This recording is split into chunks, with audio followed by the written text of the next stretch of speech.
दोपहर का आपके घर में भोजन बनता है, ऐसे नापेंगी आटा। 4 लोग हैं, 4 × 3 = 12।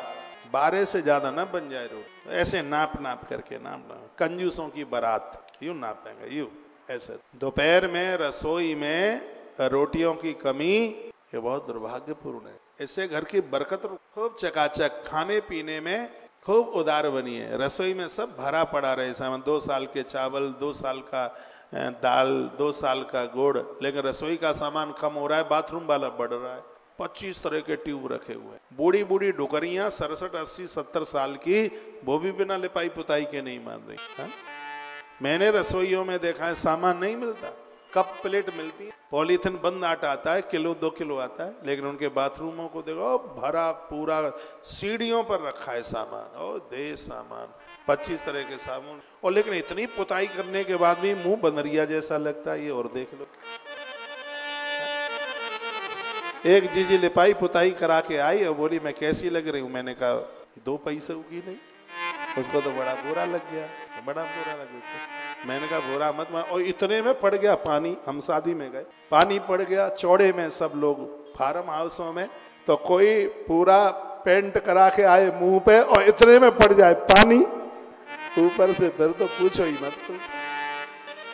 दानी बनिए, दीजिए। मैं कोई ढिढोलियां नहीं कर रहा हूं, ना मैं कोई उपदेशक हूं, मैं निवेदन करता हूं, देने से लोग देवता बन जाए। आपको मालूम है कर्ण का अंतिम संस्कार किसके हाथ से हुआ? मालूम है आपको किसके हाथ से हुआ? जी आप बताएं। भगवान कृष्ण इतना बड़ा दानी था। एक दिन भगवान सुबह, कृष्ण सुबह ही सुबह गंगा का आचमन कर रहे थे, कहते हैं वाहरे कर्ण, वाहरे कर्ण, वाहरे कर्ण, वाहरे कर्ण। तो अर्जुन, ये तो हमारे दुश्मन का नाम ले। तो अर्जुन ने पूछा कि सुबह ही सुबह इसका नाम क्यों बक कर रहे हो, क्यों नाम लेते? भगवान ने कहा ये दानी है और दानी का नाम तो रोज लेता हूं। तो कहा भैया युधिष्ठिर का तो नाम ले ही नहीं रहे, वो भी तो दानी है। वो तो कुछ भी नहीं है इसके सामने। कृष्ण बोले कि युधिष्ठिर कुछ भी नहीं है कर्ण के सामने। ये बाबा कहाँ है? यहाँ से पकड़ के लाओ बेटे। कहा कि वो तो कुछ भी नहीं है। तो मैं कैसे मानू? का ना मानू तो चलो हमारे साथ। युधिष्ठिर का दरबार लगा हुआ। इन्होंने ब्राह्मण वेश बनाया, रूप छिपाया, युधिष्ठिर के पास पहुंचे। युधिष्ठिर ने कहा आइए ब्राह्मण देवता, आइए पधारिए। भगवान तो चाहे जौन सा भेष बना ले, हैं? मणिहारन का रूप बनाया, श्याम चूड़ी बेचने आया, मणिहारन बन जाए, ब्राह्मण पंडित बन गया। तो युधिष्ठिर ने कहा आने का कारण, तो भगवान बोले कि हम यज्ञ कर रहे हैं और उसमें चंदन की लकड़ी चाहिए यज्ञ के लिए। घोर गरीबी का नाश करती है चंदन की लकड़ी, पुत्रों के लिए सुरक्षा कवच बन जाती है। अभी हमने होली की पूर्णिमा को चंदन की लकड़ियों से हवन कराया, तो बच्चों के लिए सुरक्षा कवच, आयुष को बढ़ाने वाला, धन बढ़ाने वाला। तो भगवान बोले हमें यज्ञ करना है तो चंदन की लकड़ियां चाहिए, और पानी गिर रहा था जोर से। तो युधिष्ठिर ने कहा करेंगे व्यवस्था, कल परसों आ जाना। तो भगवान दूसरे तीसरे दिन फिर पहुंच गए। युधिष्ठिर ने कहा पानी ज्यादा है, सब गीला हो गया, हमारे पास चंदन की लकड़ियां नहीं है, अगले साल यज्ञ करा ले। ये युधिष्ठिर धर्मराज, हम व्यवस्था तुम्हारी नहीं कर पाएंगे क्योंकि सब गीला हो गया है, पानी 8 दिन से बंद नहीं है, सब गीला हो गया, हमारे पास सूखी कोई लकड़ी नहीं है। माता है 5-7 मिनट और दे दें, मुझे पता है टाइम हो रहा है, 6:30 बजे हम भी आरती करा देंगे, डोंट वरी। और 2:30 बजे आया हूँ तो 4 घंटा तो चाहिए। ओम जय जगदीश हरे 6:30 बजे। तो मना कर दिया भगवान को। भगवान ने कहा अर्जुन ये रहे तुम्हारे भाई साहब, अब मेरे कर्ण के पास चल। भगवान बोले तो भेष छुपाकर कर्ण के यहाँ गए। कर्ण ने खड़े होकर आदर किया, हे विप्र देवता, पता नहीं आज मेरा कौन सा पुण्य है, आप आए परात पानी से भर के रख दी और कर्ण चरण धोने लगे। अर्जुन देख रहे थे उसको, और ये पता नहीं था कि कर्ण को कि ये कृष्ण है। वो तो अपने धर्म का पालन कर रहा था। हाथ जोड़ के कहा, हे विप्र देवता, आदेश, आपका आना मेरे लिए बड़ा शुभ है, आप कैसे आए, मैं क्या सेवा करूं? भगवान बोले कि यज्ञ करने के लिए जा रहे थे, उसमें हमें चंदन की लकड़ियों की जरूरत थी, क्या करें, सिगरी जगह पानी गिर गया है और कहीं सूखी चंदन की लकड़ियां मिल नहीं रही हैं और हमारे यज्ञ का मुहूर्त टला जा रहा है, अब क्या करें?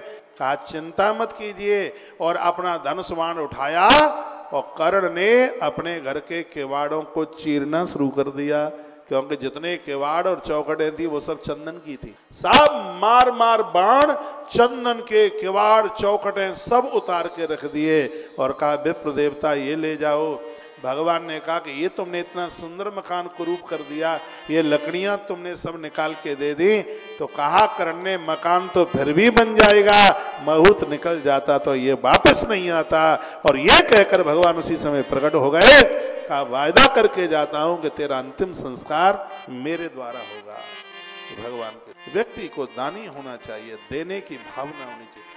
देने से तो आदमी देवता बन जाता है। सो धन धन्य प्रथम गति जाकी, सो धन धन्य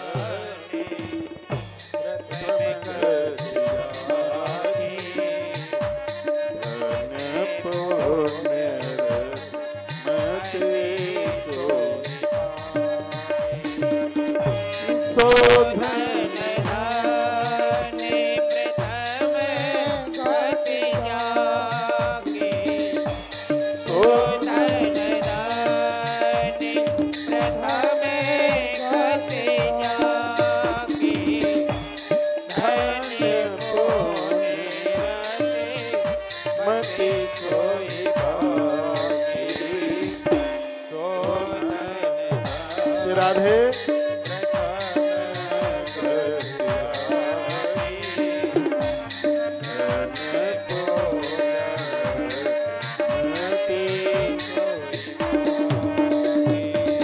यदि मति को ठीक रखना है तो व्यक्ति को दानशील बनना है। आपके पास 2 रोटी हैं, एक रोटी में घर का काम कीजिए, एक रोटी परहित परमार्थ चाहिए। देवता कौन है? जो दूसरों के लिए जीव। 3 तरह के लोग धरती पर होते हैं। एक वो लोग होते हैं जो स्वयं कमाते हैं, स्वयं खाते हैं। एक वो लोग होते हैं जो दूसरे कमाते हैं और खुद खाते हैं। एक वो लोग होते हैं जो स्वयं कमाते हैं और दूसरों को खिलाते हैं। दूसरे कमाए हम खाएं, उन्हें राक्षस कहते हैं। स्वयं कमाए स्वयं कमाएं और खुद खाएं, इसको साधारण सा आदमी कहते हैं। जो स्वयं कमाएं दूसरों को खिलाएं, उसे देवता कहते हैं। अब आप देख लेना, क्या मम्मी पापा ने कमाया, बैठ करके खा रहे हैं, कोई बहुत बड़ी बात। खुद कमाया, माता पिता के लिए आपकी कौड़ी में से कोई स्थान नहीं है, कोई जीवन नहीं है, लेकिन आप अपने 20 नाखूनों से कमा रहे हैं। माता पिता का ध्यान रखें, बहन भांजियों का ध्यान रखें, संत गुरुजन महापुरुषों का ध्यान रखें, तो आप ही तो देवता है, आप ही हनुमान, आप ही राम है, आप ही। तो ऐसा कुछ जीवन जी लिया जाए, दान की प्रवृत्ति हो, अच्छे काम की प्रवृत्ति। ये पितामह भीष्म कहते हैं कि व्यक्ति को दानशील होना चाहिए, राजधर्म कानून को मानने वाला